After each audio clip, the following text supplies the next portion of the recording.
guys, Brett for Topo Ranger, and today we are in beautiful Cumberland County, Pennsylvania. We're in the Cumberland Valley in Cumberland County, and right now I'm standing along the banks of the lovely Conodoguinet Creek. And today it's the middle of August, and it's going to be 90 degrees, and the humidity is going to be pretty bad. So I thought, hey, what better way to get away from the heat than to go underground and explore some caves. And today I'm going to take you to one, possibly two caves that are very unique in as much as they're formed in a very unique type of rock, and they are possibly the youngest caves, not the oldest, but the youngest caves in the entire state of Pennsylvania. Could be as young as 13, 14, maybe even 12,000 years old, which is really young for caves. So let's get out of this heat. Let's go have some fun.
So what we just saw there is Letort Spring Run Falls. Letort Spring is a series of springs which heads up across the Cumberland Valley here, and this spot right here, as soon as it comes over the waterfall, it heads right into the Conodoguinet Creek. This is the confluence right here. I'm not very knowledgeable about fly fishing, but from the little bit of research I did last night on it, Letort Run Spring is one of the considered to be by fly fishing aficionados to be one of the best, if not the best, fly fishing spots in the world. Again, I'm not an expert, so you guys out there who know a lot about this, I might be wrong, but it's legendary in the fly fishing world. Apparently, some of the real legends of fly fishing possibly learned their craft here, and the conditions are just right for brown trout. But we're not here to fish. But the Spring Run waterfalls is a really nice place. It's very cool. But they kind of tie into what we're doing here today, which is to explore one, possibly two caves that are unique for this area. And they're actually formed in a host rock that's very unique. And the rock in question is called Marl. It can also be called argillaceous limestone. Right behind me is the cliff that's bordering the Conodoguinet Creek. Now what Marl is, basically, Marl is a type of rock that's formed in fresh water, where you have, let's say you have a lake, and the lake has a stream flowing into it. Over time, minerals, in this case calcium carbonate, calcite, precipitate out of the water, slowly drift to the bottom along with the detritus that falls into a lake in the woods, and over time you get what they call a limey mud. It's basically a mud that is very rich in calcium carbonate. As conditions change and the lake might dry up, the stream feeding the lake might find a different course, and over time the lake dries up, the sediments on the bottom of the lake lithify, which basically means they dry out, they compact, the weight of them compacts them, and eventually it turns it into rock. In this case, it led to this stuff here, which is called calcareous marl. And you can see, it's hard. It's as hard as any kind of rock, but it started off as basically mud. It's also known as mudstone. Mudstone is basically when you have mud that eventually lithifies, turns into rock. In this case, the rock in question has been tested at a location not far from here, and it was found to be 85% calcium carbonate and also some magnesium in there, which is pretty high, which puts it on the border between calcareous marl and argillaceous limestone. Argillaceous just means clay. So we got clay, we got calcium carbonate, it lithifies, turns into a rock. That's what we have here. Got some tubers here. A lot of tubers today. Some fishermen down there too. This is just a really beautiful spot. And even though we had some severe flooding in this region several days ago, the creek is clear and it doesn't seem to be high. I've never been to this exact spot. So we know how this stuff forms, and we know we have some here. This is it. Now because it's, in this case, because this marl is 85% calcium carbonate, it's like regular limestone. A good cave-forming limestone might have 95, 96, 97% calcium carbonate, right? This is less than that. This is 85. But it's still high enough that caves can form in this calcareous marl the same way they would form in a regular cave-forming limestone. And in this specific location, the marl forms a terrace or an escarpment that borders this side of the creek from here back. There's several acres, and it forms this kind of elevated platform. And the caves that we are going to today are formed in this calcareous marl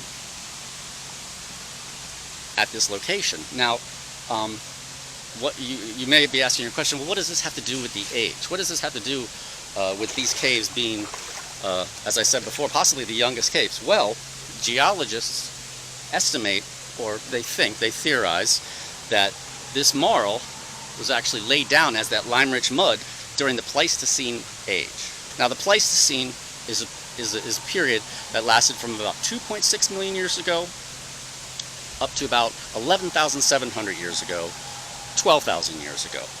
12,000 years ago, even 2.6 million years ago is very young in geologic terms. The Pleistocene is what's commonly known as the Ice Ages. It's when we had these periods of glacial advance, glacial retreat. You had interglacial periods where it warms up, everything melts, then it freezes again. You get this kind of back and forth, and that lasts from 2.6 million years ago up until about 12,000 years ago. So what's the connection with Letort Spring?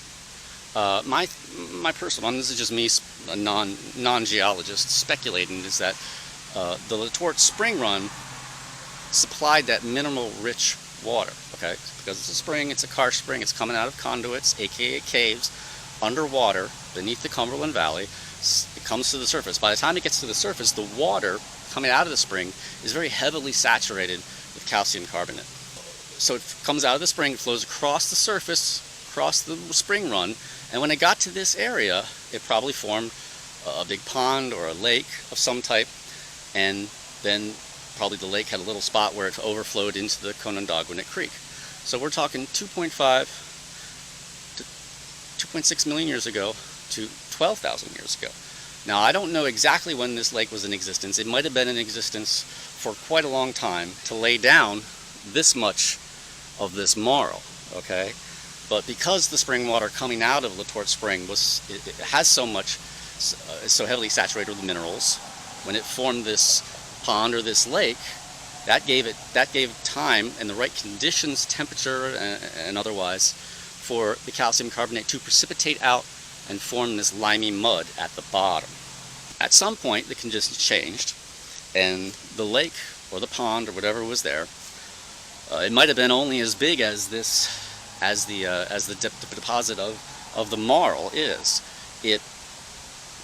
Maybe the spring run changed its course and the lake dried up, and you got this big platform of several acres of this type of rock. When did this happen?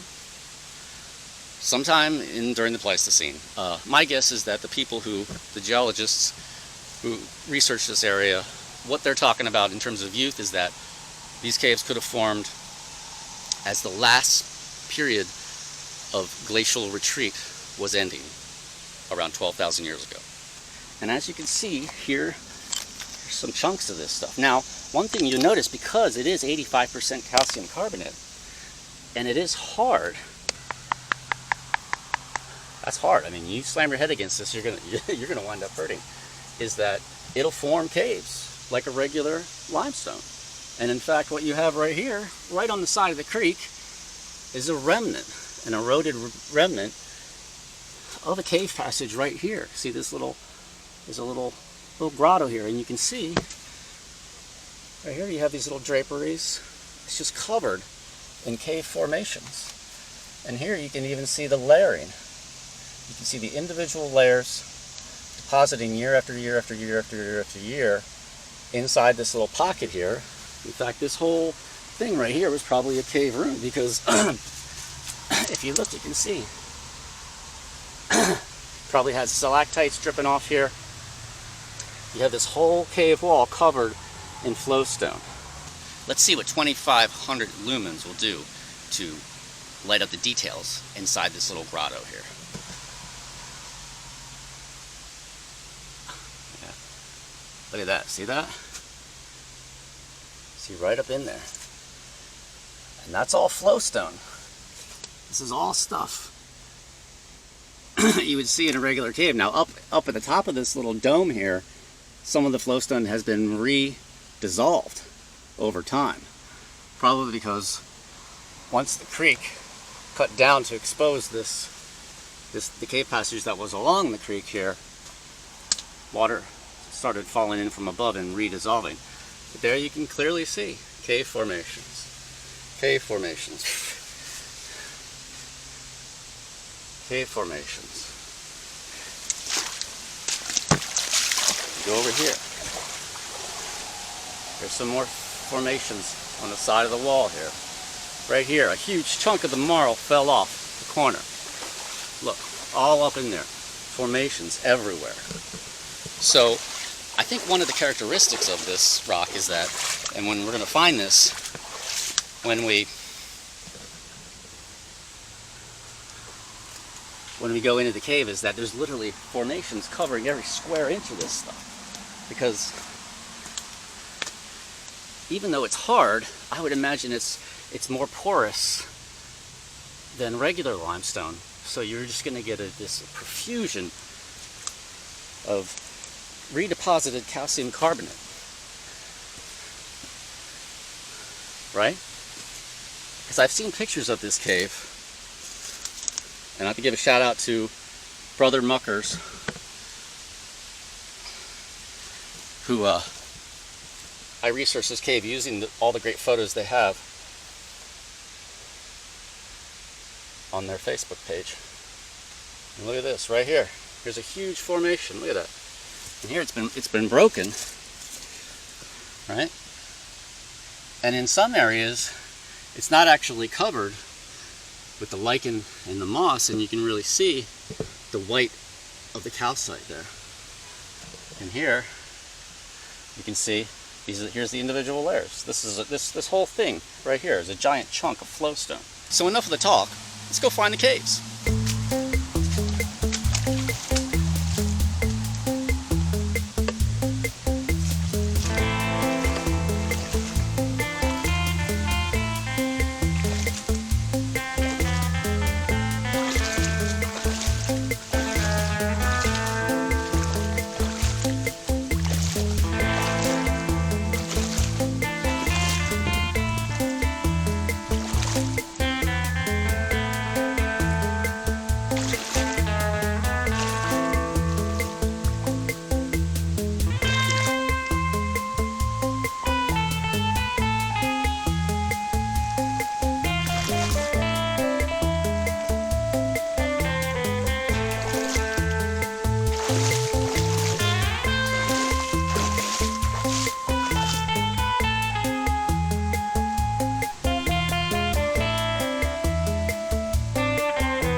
Alright guys, I've been walking along the creek bank here. I still haven't found either of them. But it's hot, man. I'm sweating like a you-know-what on a hot August day. But what I did find was this little spring here. Hey, it's muddy too. Look at this. Look at that watercress and mud. Oh god, I don't want to get stuck in that. Anyway, I found this little spring here, and I'm pretty sure I'm still on the Marl. So this is like a spring basically coming out of the Marl. Now the Marl was laid on top of, you know, pre-existing bedrock that was here, which is most likely limestone, maybe St. Paul's or Chambersburg. So it could be that there's a spring coming out of limestone, and then it comes out at the base of the Marl too, because the Marl is closest to the creek. But as you can see right here,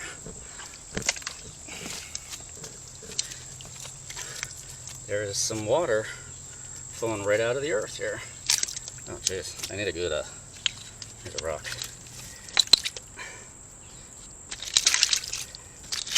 Let me just excavate this a little bit so we can get a better idea of what we're looking at here in terms of the flow. Sometimes it helps to dig out a channel in the spring run to kind of get an idea of what's going on, because you get a lot of crud in the spring run. Now, this is a very small spring run. You can see the plastic material here. It's all that marl.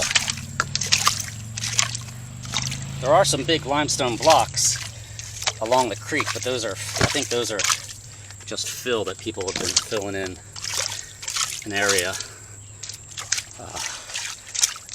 along the creek there, you know, filling it in for development. Alright, so here we go. I'll make a little mud. There you can see the flow. It's just a little spring, but it's flowing. Here come some tubers. Actually, no, it's a kayaker. Let's just hang out here for a second.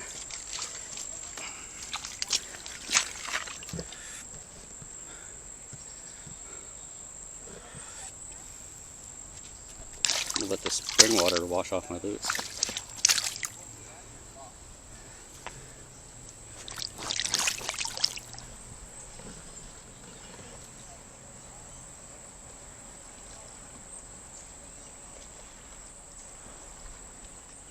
How's the water? Good. Sorry, I saw you fishing. No, I'm just hiking along the creek.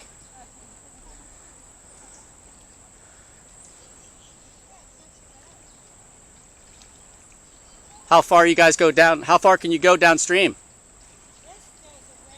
I don't know where we're getting water. Down at that lake. Oh wow, okay. Perfect day. Alright, there you go, some kayakers. I'm gonna poke a stick up inside this sucker. See what we got here. See if there's any spaces back up in there. Probably not. Oh, wait, hold on. It's definitely coming out of a little conduit. It ain't big enough to get in though.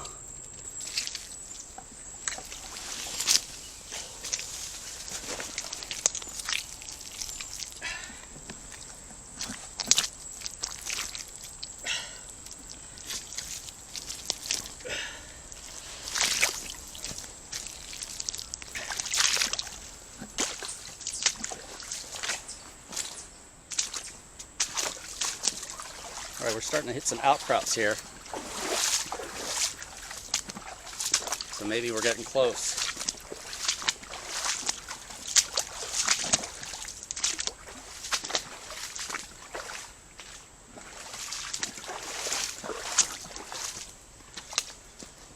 Some more eroded remnants. Let's go up here.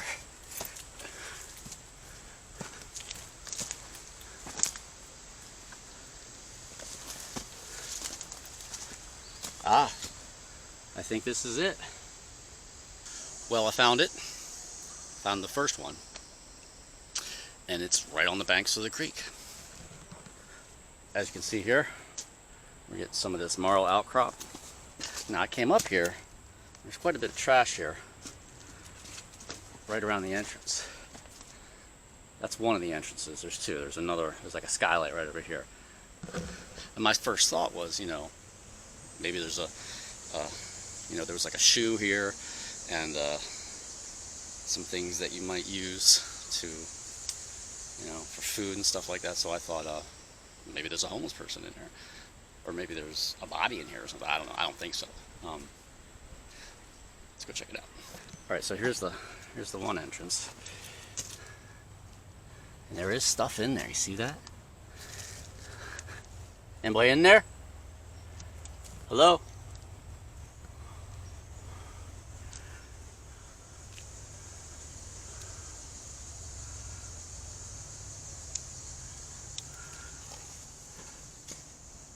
Definitely cooler in there. Anybody in there? See, there's a big piece of plastic in there. I'm wondering if somebody doesn't use this as a shelter. I mean, it would make sense. Let's get rid of some of these spider webs.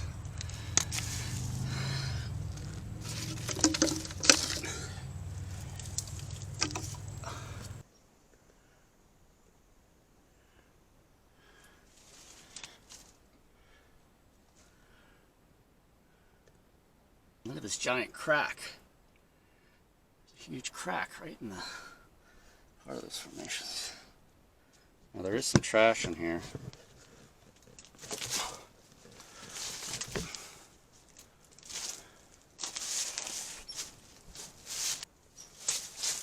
Now, one thing I'm noticing is that a lot of the redissolution of the formations happens on the ceiling.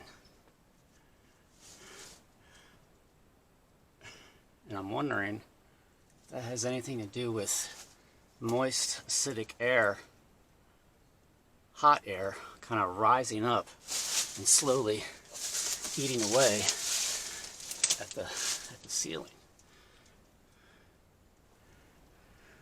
And you can see there used to be a floor level here too. It's very, very clear. Or it could have been not a floor, but a pool. So as I was saying, there's a very visible line right here. You can see it. Starts there. Pretty much goes around the whole floor of the cave. It's 3 to 4 feet above this current surface of the cave. My guess is that there used to be a permanent pool in here of water, possibly back flooding from the creek. The creek comes up, water comes in, sits here. And the reason I say that is because a lot of times around cave pools, near the surface, around the rim, you'll get this stuff here, which is known. This is popcorn, cave popcorn, and the conditions are right near the surface of the water, in and around a pool to form that. I mean, it forms in other areas too, but it's pretty common, and you can just see the level. So the level of the water would have been, varying between about here and hereabouts, seasonally probably, for a long time. And you can see it over here too. Yeah, that doesn't no longer there. Dried up as the Conodoguinet Creek cut down in its bank. And here's the other entrance.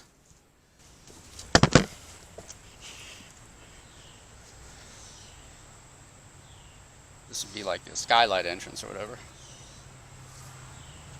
As you can see, there's lots of trash all around here.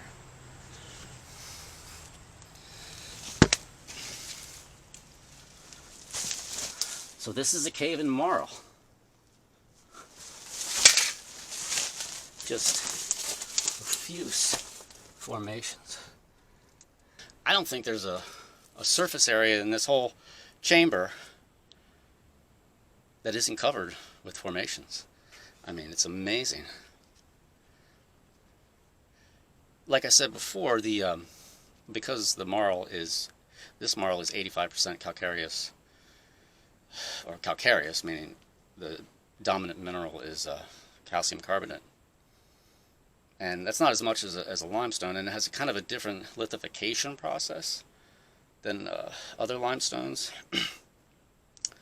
But because it is relatively, I mean, it's hard to the touch, but I doubt it has any, in a traditional sense, I doubt it has any joints or faults or anything like that, because it is such a recent, it was deposited so recently, and it's relatively not very thick and not very to a large extent, like massive limestones in the Cumberland Valley, which extend for hundreds of square miles in all directions. It's not going to have probably not going to have those traditional joint sets, faults, bedding planes, because I mean, I haven't really seen any indication of any of that. However, fractures will appear, probably close to the closer you get to the creek, and as so if the creek's flowing this way, then you have a big chunk of it here. As the creek undercuts it, and you get these ledges, and they probably start slumping down. That's going to give you a crack here, and then over time water's going to get in there, and also the creek is going to back flood into the fractures, and the creek water is probably relatively aggressive, meaning it's relatively acidic in terms of saturation of the calcium carbonate. So you get that seasonal back flooding, and then during flooding events you have the flood water is literally just scouring through here. The caves probably formed along the edge of the creek for those reasons. I've read quite a bit about caves in Pennsylvania, and this is the only cave, except for the second one. There's a nice formation right there. This is the only one. These are the only ones I know of that are in this Marl. This is really cool. And look at that. And it basically just consists of this one chamber. That's going to wrap it up for this episode. I hope you guys had a good time. I hope you understood what I was talking about in terms of how it formed. Again, I'm not a geologist. I'm just a guy who likes to read about it and who's into caves and stuff. I hope my explanation was correct, and I hope it was easily understandable. And I hope that you enjoyed this very unique location. Again, this is a cave in Marl, and there's a very good chance that this is the youngest cave, along with another one which is around here somewhere. The youngest cave in the entire state of Pennsylvania could be as young as 12,000 years, which, again, at the end of the last Pleistocene, glaciers pulled back. There was a lot of water. There's a lot of rain, a lot of water. Wouldn't take much to form a cave this size. So if it's 12,000, 15,000 years old, that's really young. That's basically like a toddler in the cave world, considering there are caves. I think there's a cave in South Africa which is hundreds of millions of years old, if not maybe a billion. It's a very old cave. So 12,000 years, 15,000 years, 20,000 years, that's nothing. That's nothing in the grand scheme of things in terms of geologic deep time. But that makes this a really unique site, and because of the profusion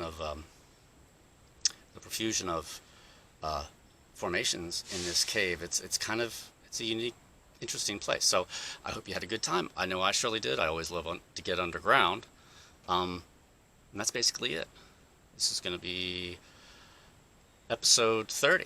I hope you enjoyed yourself. This is Brett for Topo Ranger, signing out.